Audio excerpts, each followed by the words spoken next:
So first and foremost, I know that it is late in the day, but we need some huge applause, W's in the chat, and some energy for our man, Matt McIlwain right here. Man is a legend in the city, so bring some energy. Come on now.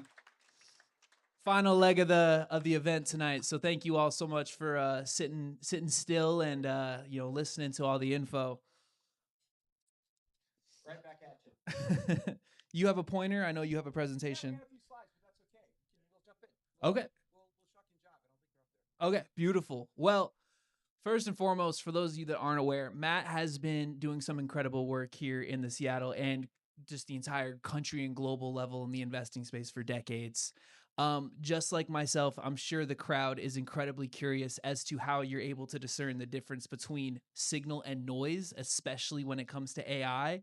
However, before we dive into the AI stuff, I think it's the AI's job to do that. I'd love to zoom out and get your thoughts on just the general market. We've been seeing a ton of shifts when it comes to not only interest rates and market spend, but even venture culture. How are we seeing these shifts economically impact venture culture as well as the innovation economy? Yeah. Well, it's great to be here. Love the 161 team and great how they can convene a whole bunch of folks that are in the innovation economy here. So hopefully, and Jordan's going to be fun to chat here together. Thank you very, very much. A couple of my colleagues wrote a piece. And here, you get the better one. Let's try this. See this. Does this help? They're two different. Far enough away so it doesn't distort itself. It'll work fine. Thank you. We'll put it on your lapel because that's for the video. Or if you grab the wired one, That's for the live stream on TikTok. Okay, good. Okay, we'll try it this way. Sorry about that. It really is the price is wrong environment at the moment. And while I'm going to talk mostly about private companies and early stage companies, the prices are maybe even more wrong in the public markets in certain cases, particularly SaaS. So I'm on the bull side of some of these, emphasis on some of these SaaS companies are going to recover. But I'll give you one example. So we had a company called SmartSheet that got bought by Vista and Blackstone in January of last year for $8.4 billion. And I'm giving you that number because I want to give you the metrics. The company was about $1.4 billion in revenue. It was growing high teens and it was generating a couple $100 million of annual free cash flow. All right. Monday was its primary competitor. Monday was a little smaller, growing a bit faster, generating about 100 million in cash, so a little less cash, but still it's a cash generating business. At the time was trading at $13 billion. What do you think Monday's trading at today?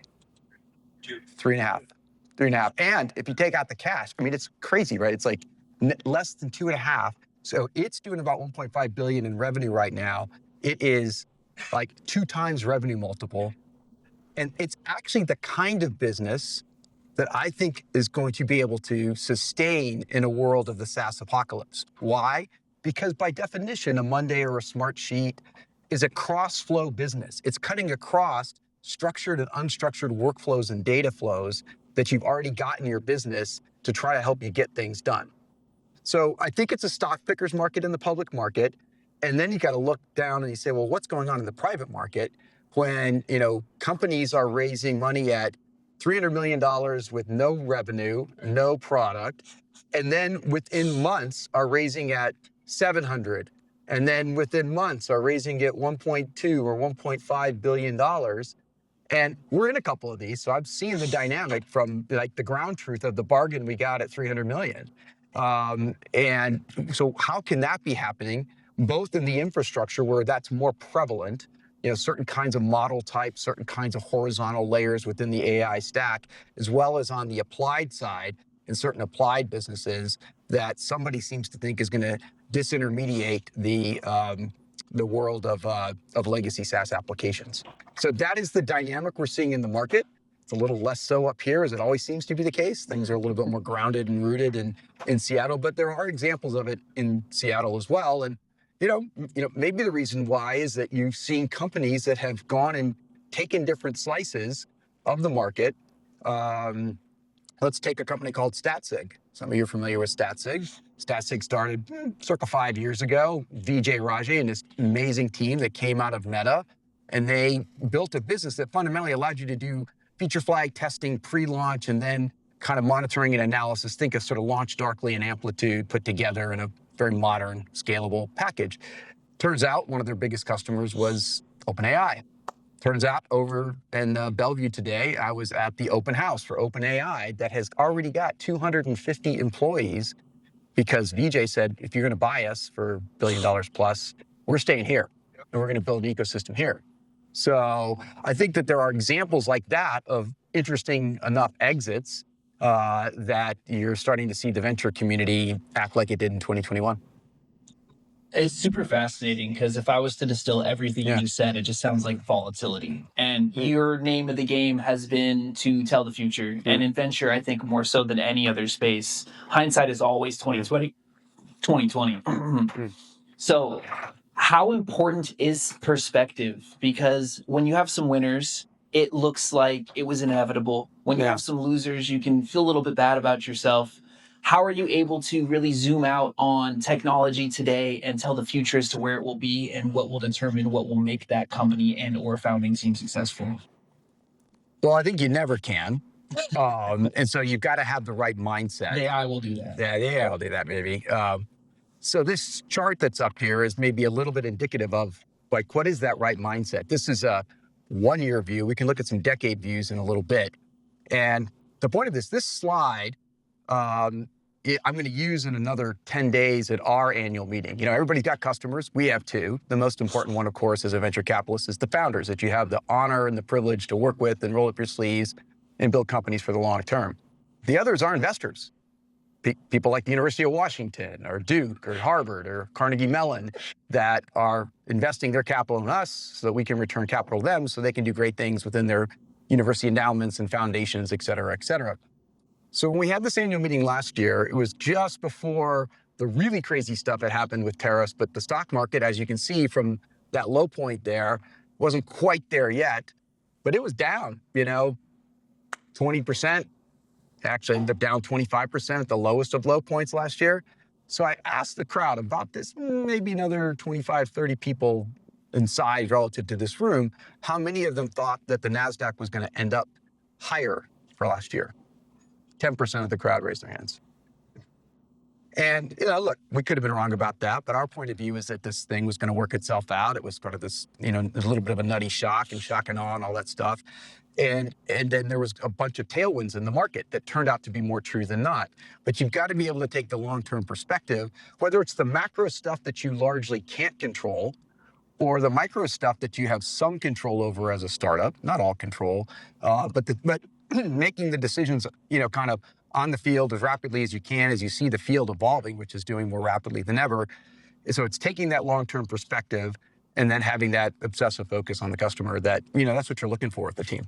Yeah, absolutely. And I love the word that you used, rapid. I mean, when we think about this word rapid, for most people in the world, AI is this rapid, trendy buzzword that has really kind of materialized over the last couple of years. But as folks like Lee Dang know, whether it was a basement or in a corporate office like Microsoft, AI has been under scrutinous development for the last couple decades.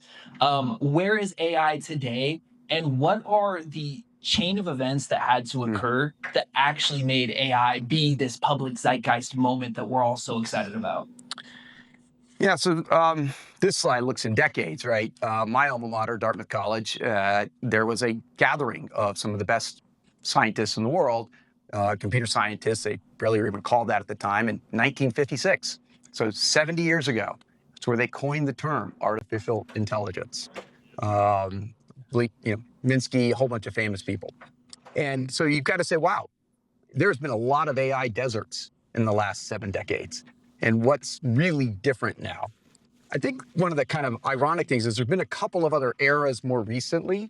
When you think about ImageNet in 2012, and fortunately for us, we had this incredible resource of the Computer Science School at the University of Washington. We then had the Allen Institute for AI.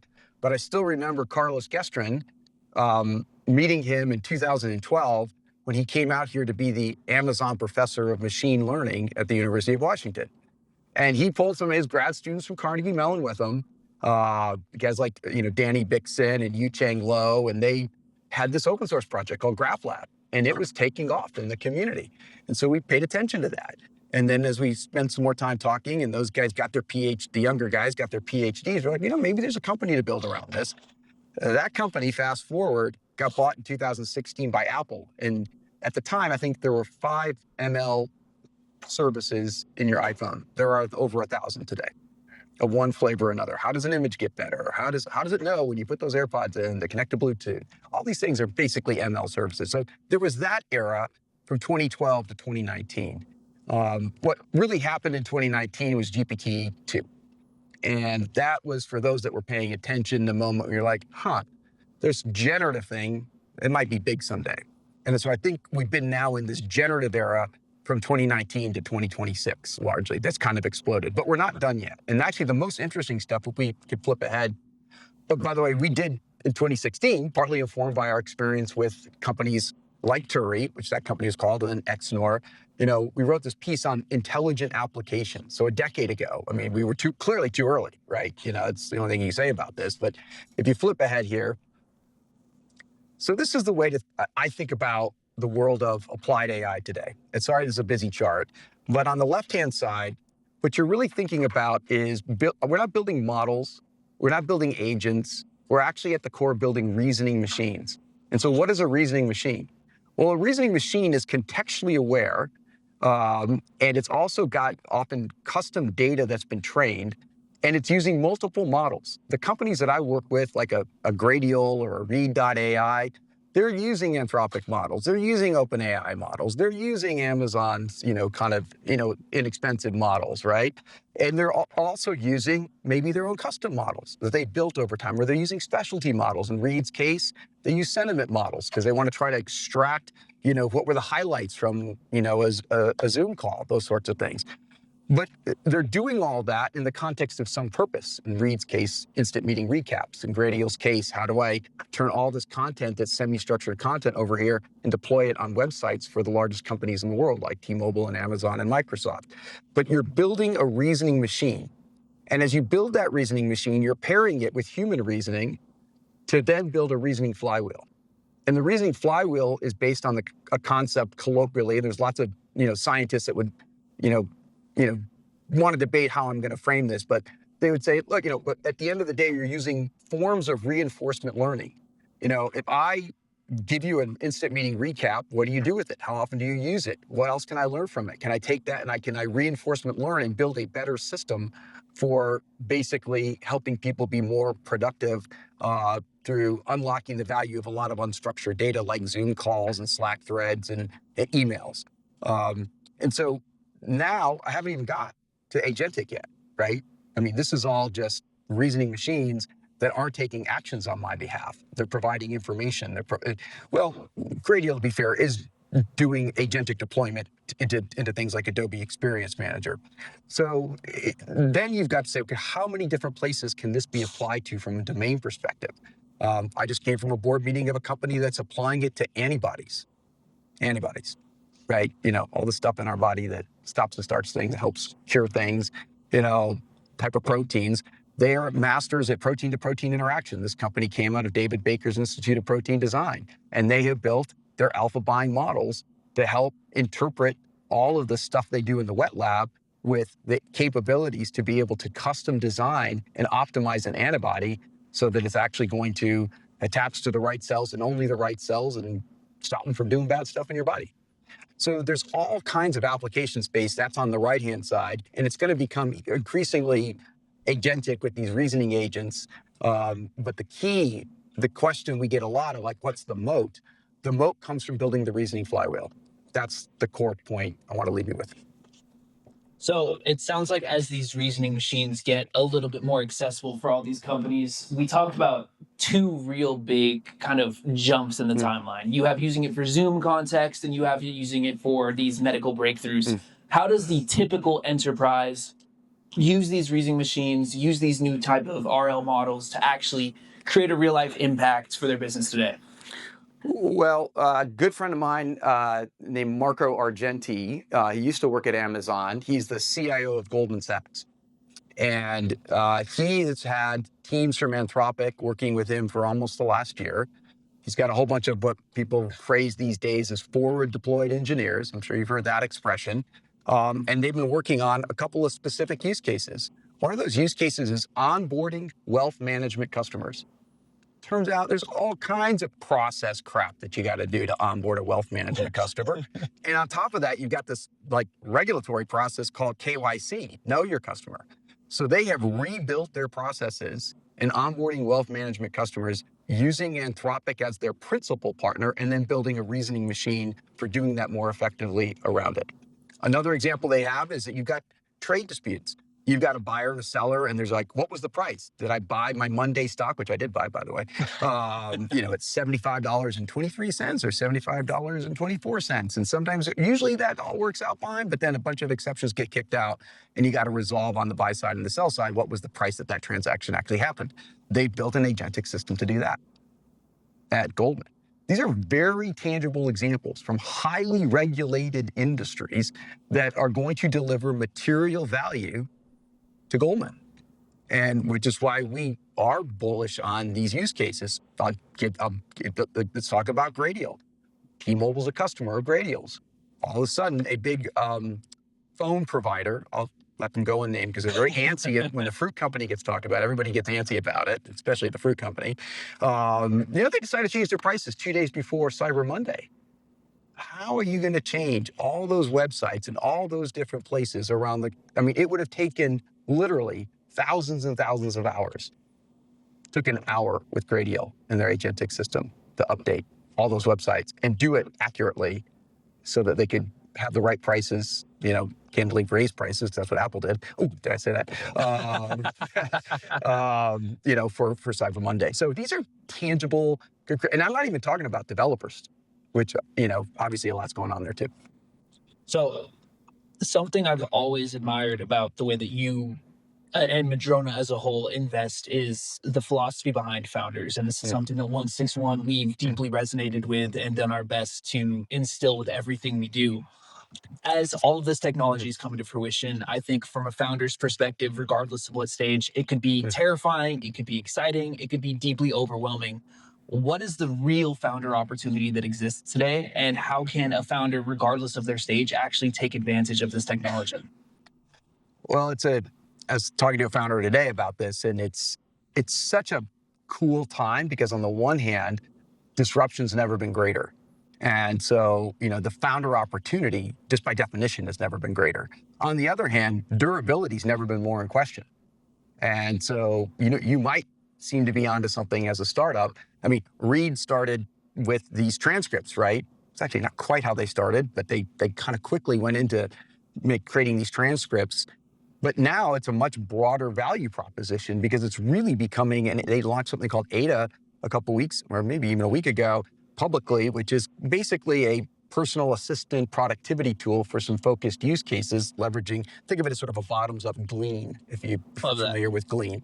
But if they hadn't been innovating themselves into where the market was going and leveraging all the different flavors of underlying models that they could access and take advantage of and essentially sort of plug it into their reasoning machine, their harness, that would not be ending well for them. But now they're many tens of millions in revenue, growing very nicely. They're gonna do just fine. So the disruption is there, but the durability is in question, and you've got to be absolutely on top of your game. I remember talking to some of these, vibe coding companies, 2 years ago, there was no such thing.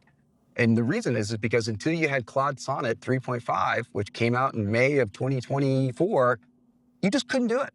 And then it took the summer with people that had early access, whether their name was Vercel or Bolt or Stockblitz that made Bolt or Lovable, they all figured out, well, this is now possible. And you're hearing this again from people with some of the models, Opus and now Sonnet 4.5, 4.6, just to use Anthropic examples, that what is now possible as it relates to what they're calling Claude Coworker, we're saying is in these other kind of agentic assistant capabilities that are well beyond what the coders are doing. So now let's bring it back to your question. And what makes me excited is to see first principles thinkers that are saying, here's a problem, this is this chart here, and the definition of potential is the power to become. Which sort of let that sink in a little bit. What an incredible idea, right? Potential is the power to become. I'm not there yet. I know I can't do it myself. I know I'm going to need to build skills around me and people around me that are going to be my champions. You're probably going to need a little bit of luck, but the power to become is being able to know what you're trying to become. What is the problem you're trying to solve? Why can you solve it better? Now, why does Claude, Sonnet, XYZ matter to your capabilities, or OpenAI 5.4 or what, Chat, blah, blah, blah. And then say, okay, well, I think I have a pretty good directional idea of how I'm going to solve that problem. And, what's interesting, David Shim, who I adore, the founder of Reed, is coming back to him. He thought that people were going to want the feedback real time during a Zoom meeting. It turned out they hated it. I mean, it's like, oh my, there's too much going on. I don't need to have the feedback that I'm saying you guys, and I shouldn't be saying that in a Zoom meeting, or that the engagement level's low and we're talking about this. I mean, yes, I want that information, but I don't want it real time in the meeting, or at least not then, maybe now, I don't know. So they had to kind of go from directionally correct to specifically useful, so that people would not only use it, but then ultimately pay for the service. And I think while those things are the kind of the points of the triangle that's up on the slide here, what matters the most at the end of the day is the question in the middle, which is, of course, the why us question. Why are we the team that's going to figure out how to solve that triangle? And that's what, we love helping be along the journey for founding teams that have the attributes of curiosity, synthesis, bias towards action. And so what I mean by that is, if you're not truly kind of looking at the data and trying to be objectively curious about the data, you're not going to get to the better answers. But then the problem is you always have contention in the data, right? You've got conflicting signals, so you got to be good at synthesis so that you can say, okay, we're going to go with A. And then there's a lot of people, surprisingly a lot of people in the world, that don't act on, okay, I know I got to go with A. Act on it. In a world that's creating flywheels, all you're going to do is by acting, you're going to get more data, and that's going to inform your curiosity, and the circle goes around. It's a flywheel in and of itself. The best founders think in flywheels. They're iterative. And so that's what you're kind of, it's hard because sometimes you've known founders for a long time. Dave and I have known each other for 20 years. Sometimes like Anoop and Doug and the team at Gradial, I'd maybe known them for 6 months when we ended up putting a little pre-seed money in a couple years ago. Just a little bit of pre-seed money. So something that I've always admired about any investor, especially from a founder's perspective, is the authenticity. And we have kind of moved from the need from a founder to have founder market fit to a founder that needs that plus product market fit. Given the absolute infinity that exists with the ability to create products at our fingertips and so many distractions with technology, what advice would you give to a founder to make sure that they are building something that they are domain experts in, but also has larger product market fit to the general consumer? A bit of a controversial take, but I'm a lot less concerned about TAM when somebody comes in. I mean, anybody can create a spreadsheet and cook up a TAM and all the other stuff, and sure, okay, whatever. I mean, I see some super niche thing that, there's just not a market. That's a different thing. You got to have an understanding. But our advice, especially in a time when, as you say, the surface area is so infinite, go win a wedge. Go win something. Be the best in the world at that. I mean, I loved it when I described Gradial to people. I'm like, they update websites and people yawn.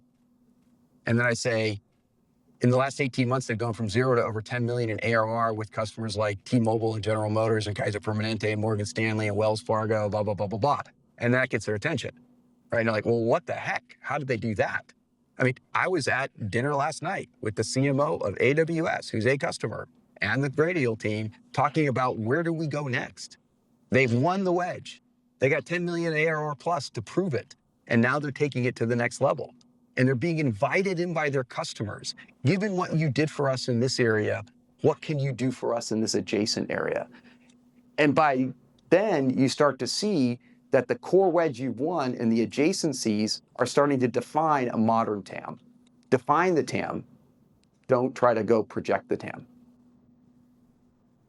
So with all of this just evergreen, constantly changing technology you talked about, I love this concept of the flywheel. It means you're ever changing, you're flexible. I mean, hey, they call me Jim this Jordy. I can put my leg behind my head, but I'll save you all that image today.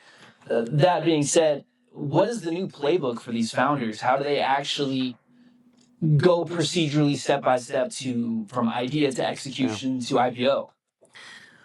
Well, IPOs have been out of favor a little bit the last few years, so I'm not sure that's necessarily the goal line that you're shooting for. But I think we as a venture investor and company builder coming alongside founders are a piece of the puzzle. But you need a lot of pieces of the puzzle. And there's an expression at Madrona called the bigger pie mindset. We're trying to create bigger pies for our own portfolio, but we're trying to create bigger pies for the ecosystem, and it's why I'm delighted to be here, and what you all are doing is a very bigger pie mindset. It's one of the things I absolutely love about the 161 team. And, that is the way, I think it's the way to live life personally. Let's go think about focusing on building the bigger pie versus how we're going to divide the pie. Let's have a generous spirit. Let's help in the community, whether that's specifically with founders or more generally with causes that you care about, you want to make a difference in. And so if I'm a founder, I think, there's not a lot of really proprietary ideas out there. And you're going to need a community of people with different skills and different capabilities at different times. And so trying to have that sort of kind of broader, open mindset, and then have your kind of trusted, smaller community that it's like in your foxhole, because there's going to be days you're going to need them too. One of those might be your venture investor. One of those, is undoubtedly going to be, the closest friends and family you've had long before you ever started the company. And, you're going to have these good days and your bad days. They always do. I mean, one of the texts that I get that I never like getting is the CEO with the, "Hey, Matt, do you got a minute?" First of all, it's never a minute. And second of all, it's almost never good news. But that's the reality. That's the way it works. I'm honored that that person, when they've gotten bad news, has the confidence to give me a shout and say, "Here's what's going on. Let's talk it through. Let's try to work it out." Because you need the things that a Madrona can do, or Fuse, or PSL, or some of the other great groups around town. AI2 Incubator. I mean, we incubated the AI2 Incubator 6 years ago at the Allen Institute. They're doing great things with AI House and all. A fantastic group of people. Let's go build a bigger pie and use all of your resources, both here and wherever else you've got great resources. I think that's, coming from a corporate world to working with founders, it's such an honor when you do get that 2 a.m. call. Yeah. Like the fact that you're, kind of on the speed dial of, "Hey, I need to have this conversation. I trust your opinion." Like, I don't think there's any better privilege, even though the conversation might suck. Might be tough. But Yeah. it's an honor. I want to switch gears going from founder mentality over to enterprise. Or is this the last slide? Moving just to enterprise. Again, it's so easy for a startup to move very rapidly. Mm-hmm. That's what makes startups so freaking amazing. Mm-hmm. But for these enterprise groups, and we have a lot of folks that are participants in these larger organizations here, they can't move as iteratively, they can't move as nimble. How can they take advantage of these new flywheels as this new playbook is literally being written in front of our eyes? Well, there's always 3 flavors, right? There's we're going to go do it ourselves. And that's always hard. And I think it's even more hard right now because there's just so many moving pieces, so much constant change. Then there's the, do it with me. And that's kind of my favorite place to be in this kind of a time and stage of disruption because, Now the question is, who do I choose to do it with me? Versus the do it for me, which is the last bucket. And I don't think you learn enough. I think it's so important to learn because even though you might do it with people now, you're going to build the skills inside your organization. You're going to have the wins inside your organization that you're going to have permission. You're going to earn the right to do things in-house that you're going to want to be able to do yourself. And you can't learn enough if you really have somebody just doing it for you. So the do it with me approach, and then the question becomes, keep going back to a few examples, but to make it tangible, Radial is working with, Amazon on, helping them do content execution better for major events, reInvent, these kinds of things, right? And they did that together. They collaboratively did that and deployed that, and had success in that. There's things that are a little bit more bespoke, like the kind of work that I mentioned at Goldman Sachs with the folks at Anthropic.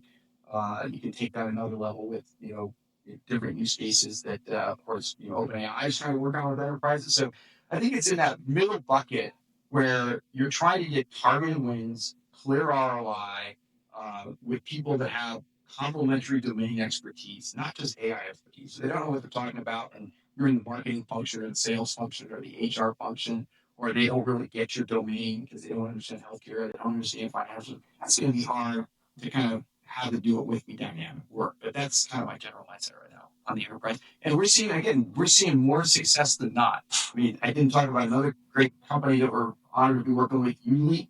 Udemy is, kind of the, they're basically agentic role play.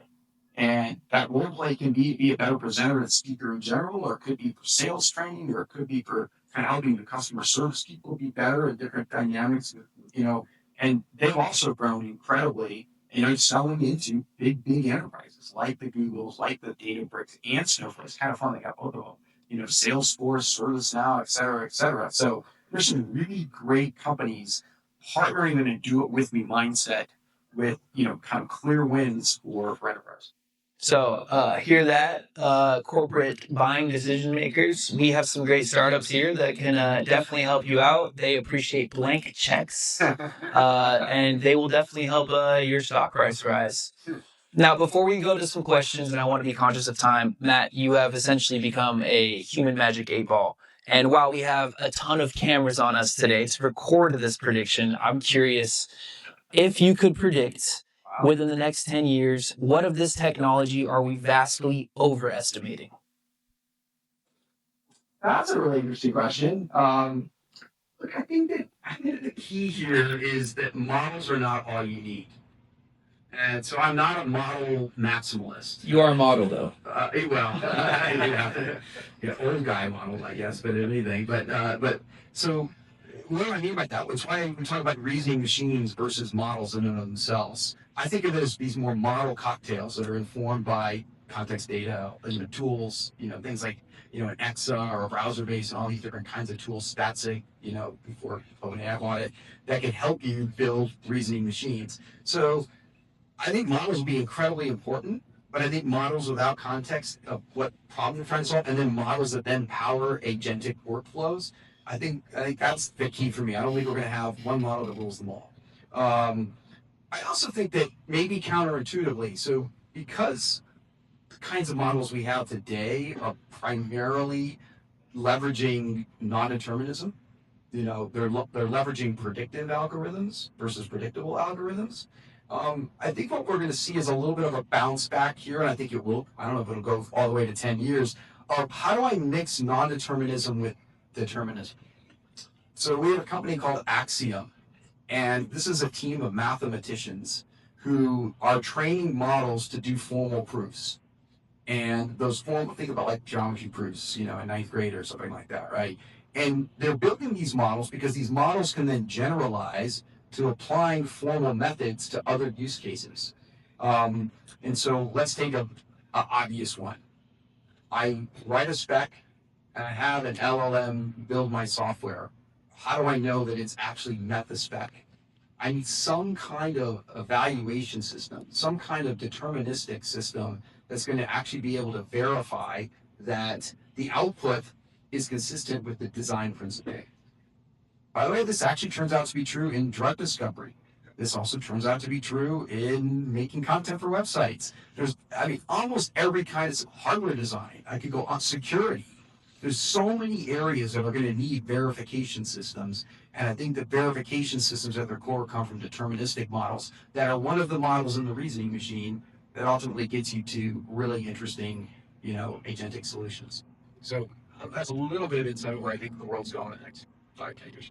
I love that perspective. I think there's definitely a lot of hype and a lot of things, but yeah, definitely seeing all these models. It's how many more do we need, right? It's like Nike versus Adidas at this point. I think we'll have tons and tons of models because I think we'll have a lot of domain-specific models.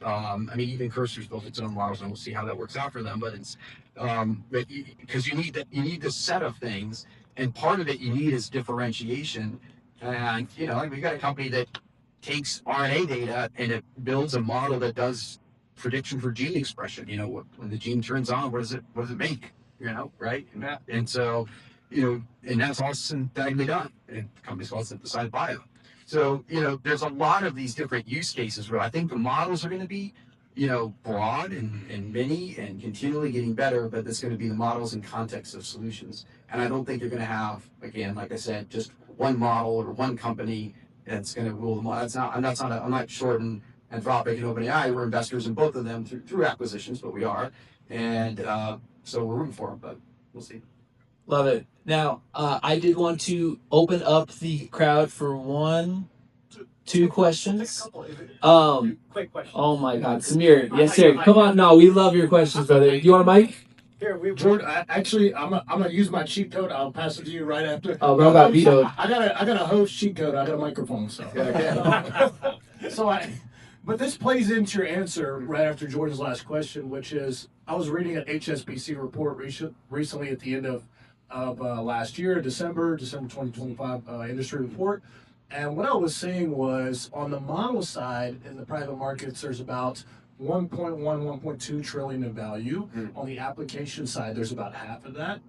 And you obviously have stakes in both the model side, you have stakes in the application side.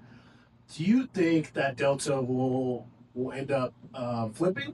Do you think the application side, obviously Madrona's whole thesis is heavily reliant on the application side. Do you think the application will end up being more valuable than the model layer eventually, or is it not that black and white? Will they end up merging? Is there going to be all these intelligent applications with internal context, their own models, that kind of stuff?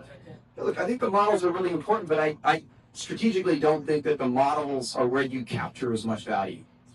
And so there's a difference between value creation, value capture, and the intelligent applications or the agentic solutions. My belief is going to be where more of the value gets captured over time. They're at the sort of the point of engagement. It could be a B2B use case, like nothing that any of us see directly, or it can be helping me and my friends pick a restaurant and book the restaurant and do that more easily. But the restaurant cares a lot more about the application than whether I use some Claude model or I use some Nova model or I use some open source model that's out there. Though they care about is that they got looking. And so there's an economic flow. Now, what the other thing I think is also true, I was actually talking to somebody over this OpenAI thing about this today, is I think advertising as we know it is going to change a lot. And it's going to be because the whole world has been seller's agent. The seller has had whether the seller's name is Amazon or Walmart or Home Depot or Delta Airlines, wherever it might be, they've had a lot of the power. And of course, some of that got captured and cut off through the Googles and Metas of the world, but the buyer's agent, your agents, are going to be powerful enough to put more of the control and more of the power in your hands. I can't tell you exactly how that advertising model is going to work, but it ain't going to work the way it does today. Before we pass over, I just have one thing to say on the advertising side. I truly believe that there's a world where, like, when I'm ordering food on DoorDash, I don't care what John Smith has to say if it's a 5-star order. If I think that you have great taste in food, I'm going to heavily weight your decision and your rating of that. So I do believe, yes, the seller is going to have so much more power, or the buyer is going to have so much more power across all buying habits, because it's going to be from a very curated and precise group of inventory and decisions that'll cause that purchase. So I love that you're thinking like that. I wish a lot more people would, because I'm screaming it. It'll come. You might need a trust graph to be able to do that. We're keeping that one chill. I'm going to jump in run it. right here. So, Matt, you are like an LLM with the contacts, with all the things about the startup. So, I mean, my question is more on behalf of the founders. Okay. One of the things that is changing because of the AI is how should a founder think differently about all those prevalent things, about typical things people think about. For example, what does my MVP mean anymore? Because anybody can come and start doing it really fast. How do I start thinking about raising my round? Because with the AI, I can build something. Do I wait for product market fit? Do I actually wait for what? What is the right amount of money I should actually raise? Do I end up looking for a co-founder versus solo founder? Because I can be a billionaire by just doing myself. So all these questions that a typically founder had before even like 2 years, even 3 years, that's significantly changing. So when you put your head, how do you see all those things that are still valid and those things are completely changing for a founder? Well, I think Jeff Bezos used to get this kind of question a lot, and he had a great line, so I'm just going to steal it. He'd get this question about all the things that are changing, and he'd say, that's a great question, and I've got some thoughts on it. He's like, but you got to think about the things that are not going to change.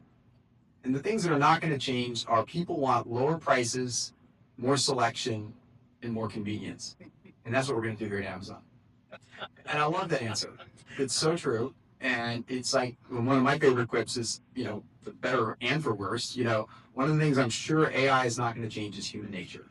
Humans are generally going to work the way humans have worked for a long, long time. They're going to have these reasoning machines in their pocket, or in the, kind of the ear or whatever it might be. So to me, the things that aren't changing is that triangle I showed before. If you're not obsessed about the problem and you don't, understand why the world could solve that problem better than it could ever be solved before, and you're just like passionate about being the team that's going to solve that, which means you're on a mission, then it's not going to work out for you. What I think is harder is the pace at which you need to iterate, and so putting aside the capital thing, which is important. But like just having this agile, iterative mindset is way accelerated today than anything I've ever seen. And so, yes, you can prototype quickly. You can vibe code something up, and you can get something out there, and you can test it, you can play with it, you can try it, and you just got to be willing to do that. And then learn from it, and then see how quickly the world is changing. I mean, the Gradio guys have rewritten their application 3 times in the last 18 months. Because of the state of what's changing. Like certain things about prompting are less important now than they were 18 months ago. Certain capabilities that they can leverage around, even just like the basic primitives in the cloud. How can you leverage a simple object store like S3? And so they've got this concept. By the way, they're growing like crazy. They've got big time customers. They can't screw that up.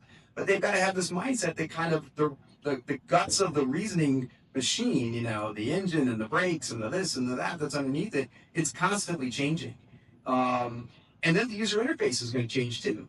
I mean, think about what we've seen in voice just in the last couple of years as an example, right? I use voice way more now than I did 2-3 years ago. So I think you've got to be prepared for that curious, iterative mindset even more so. On the capital side, I do think it's somewhat dependent upon the business. And I've been a fan. I think it's a little bit bizarre right now, just how much capital people, because they're really good AI researchers or they had a prior success story, are raising. I just be careful. I mean, we've written big checks, big checks for us, $15-20 million versus what we might have historically written as a $3-5 million check in certain situations to be a part of what we think like a company like Axiom that has incredible high potential. We can't make all our bets that way. And so we're also, we put $2 million into Creal and its pre-seed round. I think there's less than that in Yuli's initial round. We just put, less than $1 million into a couple of really sharp young guys that build a company called Terracotta. So, I mean, there's a whole bunch of, really, really early things. And then just learn your way into winning that wedge and going from there. And then, capital will follow. I mean, the capital will be there, I think, in almost every cycle.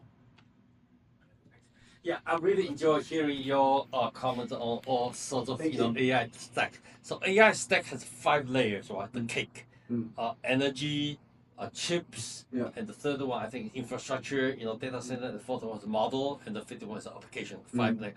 So do you personally, and Madrona have a view on which of those layers, one of them or 5 of them are all are in the bubble in terms of future amount of investment? That's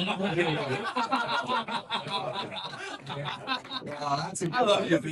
I think if there's one that's got more bubblicious kind of flavor right now, it's models. And so, I mean, look, some of these, I bet a few of these companies I'm going to name are going to work out, but you got Naveen Rao's company, he's really a little bit more chips and models, but you got Mira's company, I don't think that's going to end well. Thinking Machines, Reflection just raised $2 billion. There's rumors they're going to be raising $1 billion plus more. I could go down this list.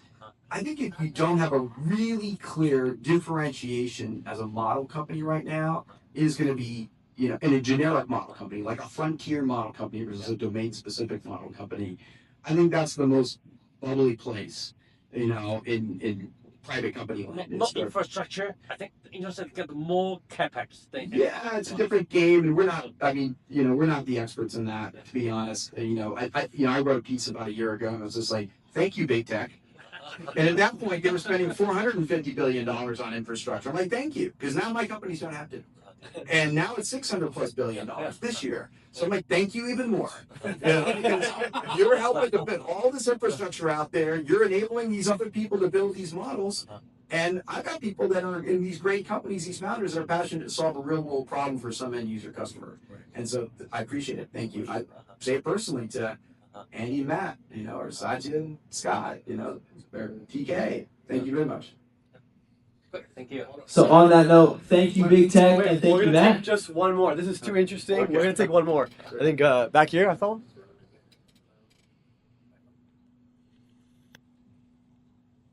I think one of the most fascinating things about AI is actually how some of the smartest people have changed their minds on things. What's one thing that you've actively found yourself fighting your old instincts on and had to change now in the new game of PC? Yeah, well, I'll tell you one of the biggest mistakes we made in retrospect. I'll caveat it with, this was the summer of 22. We've got some pretty close relationships at Microsoft, and people encouraged us to think about investing in a round that I think was right around $25 billion in valuation for a little company called OpenAI.